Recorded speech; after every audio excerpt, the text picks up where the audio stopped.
Knott's Berry Farm has made a somewhat surprising change to their guest attendance policy. We have an update on the proposed gate tax for Disneyland, a confirmation from Disney regarding magic bands at Disneyland, and a new attendance policy for cast members coming up that's a bit controversial. We're going to talk about all of that next on Fresh Baked.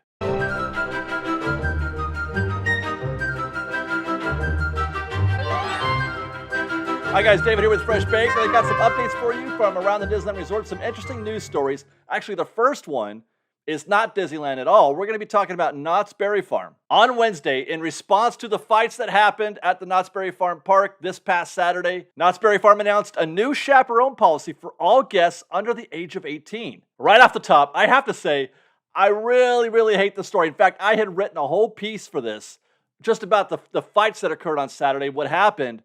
And I was going to include that in my last news video, but then I decided against it. I decided not to because I didn't want to give that kind of story any more oxygen. But I do feel like I need to talk about Knott's Berry Farm's response to that, vis-a-vis their new chaperone policy. The new policy goes into effect today, July 22nd, for all guests under the age of 18. Now, I will say real quick before we get into that this policy is in effect for guests under the age of 18 because that is the demographic that was responsible for what happened at Knott's Berry Farm on Saturday. The policy begins on Friday the 22nd and will be effective only on Fridays and Saturdays. There is no chaperone policy Monday through Thursday. All guests under the age of 18 must be accompanied by a chaperone who is at least 21 years old. The chaperone may accompany no more than 3 guests under the age of 18. So any groups of more than 3 teenagers, let's say, they would need multiple chaperones. Those chaperones must remain with their party at all times and must be available by phone throughout their stay. If guests 17 or under are found to be unaccompanied by a chaperone, they will be subject to ejection. That is, obviously, kicked out. It's a move that I was not expecting. Now, when this story first hit social media, there was a lot of commentators who were saying, Knott's, by that I mean people on Twitter, they were saying Knott's needs an age restriction. And I thought that idea was wildly crazy, if only because it seems like it would be impossible to enforce. So when they announced this on Wednesday, I was more than a little bit shocked. Seems difficult, dare I say impossible to enforce, and that's really the key here. Whenever you do something like this, it's not so much the rule, enforcing the rule, that's the part that's key. That's the part that's fundamental. Whether or not it's a good idea, if it is a good idea, it still only works if you enforce it. I mean, I can imagine a scenario where they're really vigilant about things, they're super aggressive and are trying to stay on top of things for a little while, but then as time goes by, it'll just sort of, I don't know, be forgotten. I mean, it's a shame that Knott's has to do this. They shouldn't have to, but I get it. I understand why. Doing nothing would make me seriously reconsider whether or not I wanted to go back to Knott's Berry Farm. An environment where that kind of behavior was, I don't know if tolerated was the right word, but if they just didn't do anything about it, I would seriously reconsider whether or not I'd want to be in a park where it's, I don't know, for lack of a better term, okay that this kind of thing happens. I know it's not, but if they don't do anything about it, then it is okay, right? But then I'm also not a fan of, I don't know, legislating morality. I prefer for us to be better people, choose on our own to act more responsible, to be kinder to other people, to be more considerate, because that's what this is. What happened is just sheer selfishness. Whatever this effect this has on other people, they didn't care. It doesn't matter. It doesn't matter to them what they did. And there are going to be people affected by this. Their stays at Knott's Berry Farm are affected by this. There is a subset of people who are not going to be able to go to Knott's Berry Farm now because of this rule. I don't know. I guess I feel like maybe I do sound like an old man shaking his fist at the cloud. I don't understand the youth of today, perhaps. But honestly, starting fights at a theme park for clicks, that's not good, right? That's not cool. It's not okay. I hate this story. I hate it. I hate it. I hate it. So I want to talk about something else. We mentioned in our last news update that the city of Anaheim was considering, they were taking it to a vote, a possible gate tax for Disneyland. The proposed gate tax would be a 2% tax on all tickets sold for any event that drew 15,000 or more guests. Obviously, that includes Disneyland. It also includes the Honda Center, but not Anaheim Stadium. Angel Stadium, for some reason, they have an exception to that tax, or they would have had an exception if it were enacted. Turns out it was not. The city council voted on Tuesday, and they voted not to put that tax measure on the upcoming November ballot. Now, I had speculated that there was a much greater chance that this measure would pass today, considering the current political climate that Disney finds themselves in these days.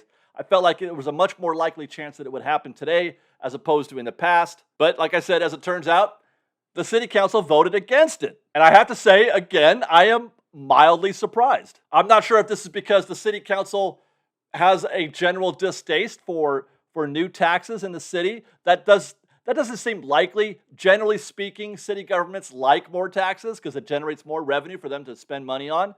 Or possibly, does Disney still have a little bit of cachet? Disney is weak politically right now. They're definitely weak, but they're still not, they still have a little bit of clout, a little bit of cachet with the city. Perhaps their lobbying efforts did work.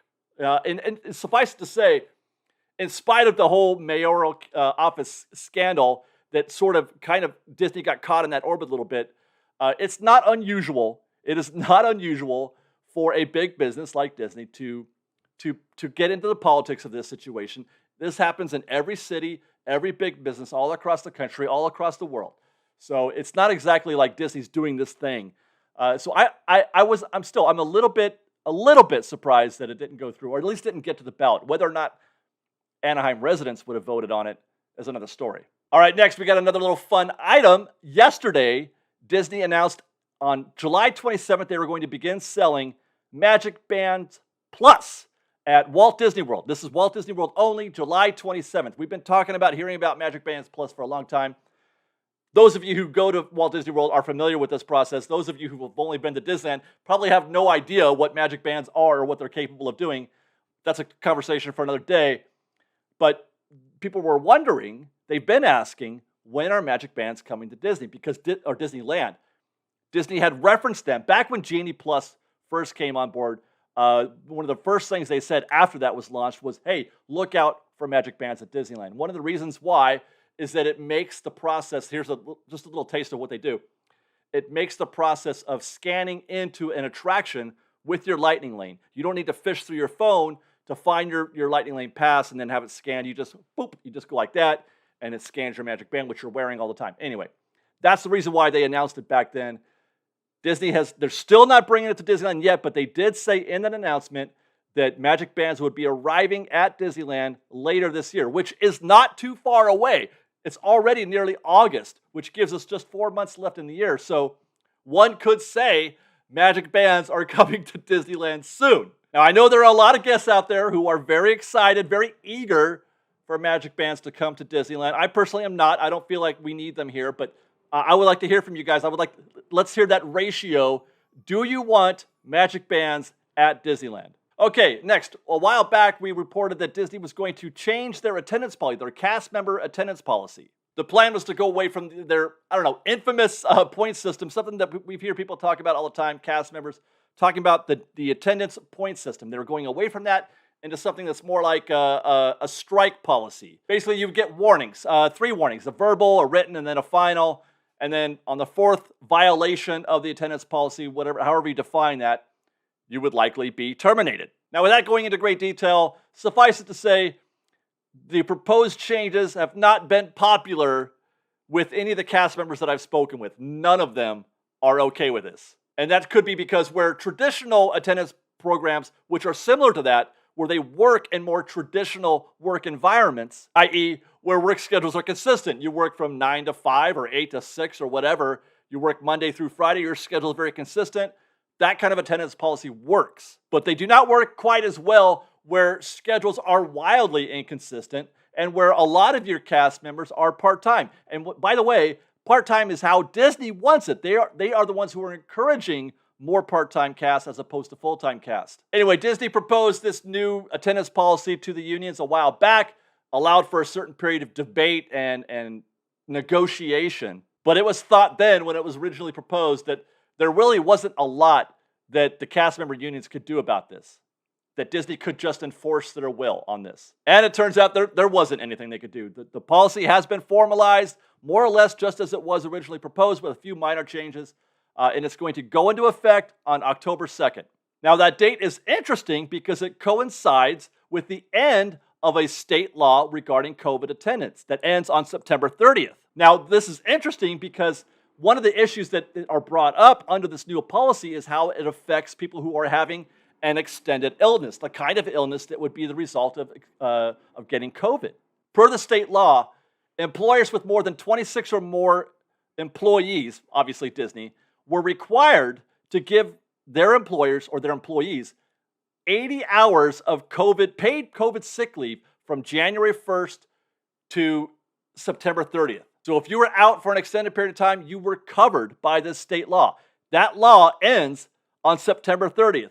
The new attendance policy comes into effect 2 days later on October 2nd. And with that law ending, Disney is no longer required to give as much consideration as they had been to those casts that come down with COVID. They are free to enforce a more restrictive attendance policy. Now, I believe in showing up for work. I've got an immaculate attendance record throughout my years of work. I believe that if you take a job, you should show up and do your job. And this new policy is clearly a response from Disney that is requiring casts to be more accountable than perhaps Disney thought they were being. In other words, they were maybe taking advantage of the previously more favorable point system. Now, that could be the case. Maybe they were, taking advantage of it, but I do still wonder about how effective this new policy will be with, motivating casts to show up and be more accountable at work. Working at Disneyland is simply not like working at other jobs, not like working at office jobs or you name it. You name the environment. Disneyland is definitely a different kind of workplace. So I hope Disney knows what they're doing. It's kind of like the Knott's thing. This is the kind of story that I really don't like reporting on. Disneyland's greatness was built by Walt and his Imagineers. But that message, for decades later, that message has been carried by casts. And Disney requires them to treat guests like literal royalty. But I don't feel like they get the same care back sometimes. I support Disneyland casts with my full chest. I love them. I love every single one of them. I love everything that they stand for. And sometimes it's difficult to support cast and also support the Disney companies. Sometimes I sure hope that Disney knows what they're doing. And I mean that not just with regard to how cast members feel about this. I want them obviously to feel well taken care of. Clearly, that has not been the case for years. But I do hope they know what they're doing. I want Disneyland cast to be taken care of. But I also, for the guest who may or may not get the same experience that they would normally because the cast aren't feeling as inspired to provide that level of service that they're known for. I don't know. It's tough. It is tough. It's tough for me to talk about this because I want to, I love Disney. I'm going to always go to Disneyland, but I'm also always going to support Disneyland cast members. So I'm just going to keep rooting for Disney cast and keep telling Disney to take care of their cast members. Always take care of their cast members, please. All right. With that, I'm gonna end on one more. It's a fun little story. In our last construction video, I did an update on nighttime spectaculars at Disneyland, and we ended that update with a fun little trip down memory lane with Paint the Night. We were talking about Paint the Night and whether or not it could possibly come back to the parks. I don't think it ever will. But that same day, a fan of the show shared this image with us. That's a Disney offsite storage facility, a place where they keep things that they want to keep, but don't necessarily need them close. Like parade floats that don't exist anymore, or seasonal decorations. And if we zoom in and take a careful look, we can begin to see something emerge. What is that? Is that a float, perhaps? Why, yes, it is indeed a float. That's the Incredibles float from none other than Paint the Night. I mean, that's amazing. It's just great to put eyes on that thing, right? But it doesn't necessarily mean anything at all with regard to any sort of potential that Paint the Night is coming back. I bring it up here just because of the timing of things. We were just talking about Paint the Night. I just showed it, and now here's a look at the float. And also because I find it kind of comforting that knowing that somewhere there's a facility where that float is still being kept, that they haven't destroyed it or it hasn't been shipped off to some other park, because that's also a death knell to it ever coming back to Disneyland. If you ship it somewhere else, it's still here, it's still intact, and it's close by. They could have access to it anytime they want. Whenever that time could be a time where it's fit to make its return, it means that there is still a future. There's still hope for the return of Paint the Night. Follow us on Instagram at _FreshBaked, on Twitter at FreshBakedDisney, that's fresh with no E, and on TikTok at FreshBakedDisney. If you like our show and want to show you support, please do consider joining our Patreon campaign at patreon.com/freshbaked. Otherwise, thanks again for watching, everybody. We love you very much. Be safe out there. Be kind to one another. And Fresh Baked